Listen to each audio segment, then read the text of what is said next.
there's a larger context to a discussion about the vulnerabilities of men, and that is the power that accrues to men. Again, this is a long and familiar argument to you, that men bring to the situation by virtue of growing up boys in our cultures. So it's not something necessarily that men seek or that men willingly pursue, and some do, of course, and some don't, but it benefits all men differently in different ways in different circumstances. Losing control in the sense of more aggression, that's one of the things that we do find often in disasters. In addition to family violence, there's also male-on-male violence that tends to increase, so just more fighting, more fussing, more hitting, more yelling, and more getting in trouble, more encounters then between men and generally male-dominated police officers, and women pushing back, women in your face, not standing up. Again, maybe raising issues that have been there forever, or maybe raising issues that are new, or maybe telling him, as we found out in Miami, that when we got a little bit of money after the hurricane and a woman had enough money to get a bus ticket to get out of town and leave a violent relationship, she was gone in a flash, right?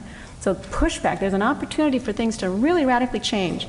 And that sense of control then is challenged in disasters, and we've talked quite a bit about how that can be, it is basically the bottom premise for increased violence. And there's that notion, that sense of identity again, of being the first and the helper, the notion very deeply rooted in our cultures of chivalry, right, and challenge as well, because you may not be able to help the person you love most in the world.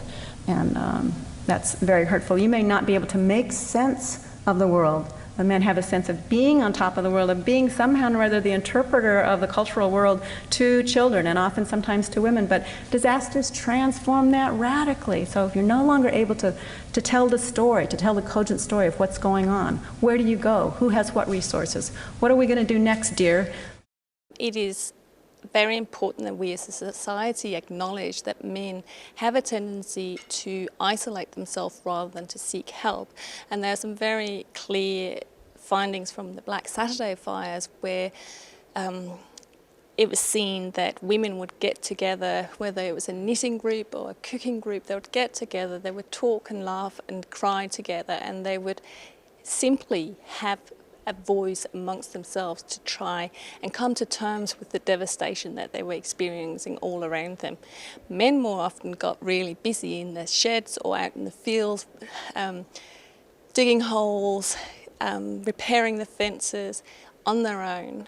They were not given the opportunity or not seeking the opportunity to express how deeply hurt they felt, either because they had experienced direct losses or because they had witnessed terrible things.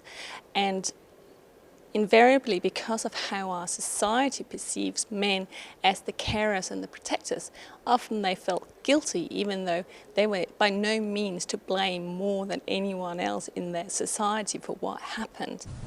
And this research reveals that men had to be stoic, protect and provide, and that this role, impossible it was after Black Saturday, was both compulsory and policed by societal institutions and by community members. There was pressure to get over the fires, and men spoke of throwing themselves into work or distractions, going silent, thereby appearing to cope and still inhabiting a prescribed and acceptable masculinity.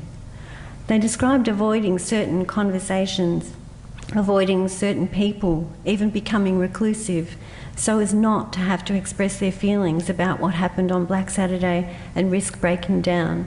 As Cliff said, "There's that stigma and expectation as a man. There's too much at stake." Several men described being ashamed of their emotions.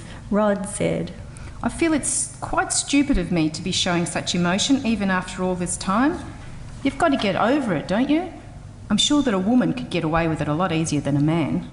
They carry that on their own without getting help, and by not seeking help, by not finding, even if it's just a mate that lends an ear for them to voice their distress, that can be a watershed change in how you recover long term.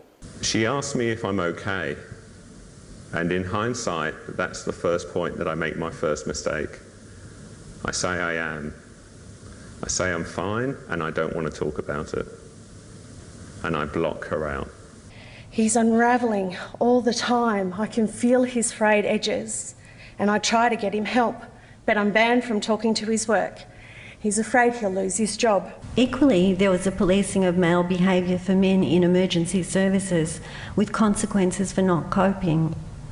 Those men who'd not been able to present a convincing and long-lasting appearance of getting on with things, men who let the trauma of the day and the tragedy of events get to them, were somehow relegated to a lesser status. They were apparently judged as not quite measuring up to the hegemonic masculinity that characterises emergency services. Despite the absurdity of this expectation on a day like Black Saturday and its aftermath marked by chaos and grief, the stigma affected future prospects within emergency service organisations.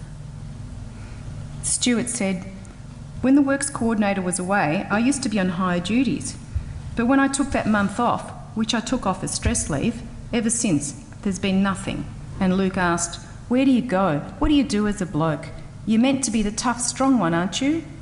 I think when you say depressed, it means that you're weak, mentally weak, I suspect.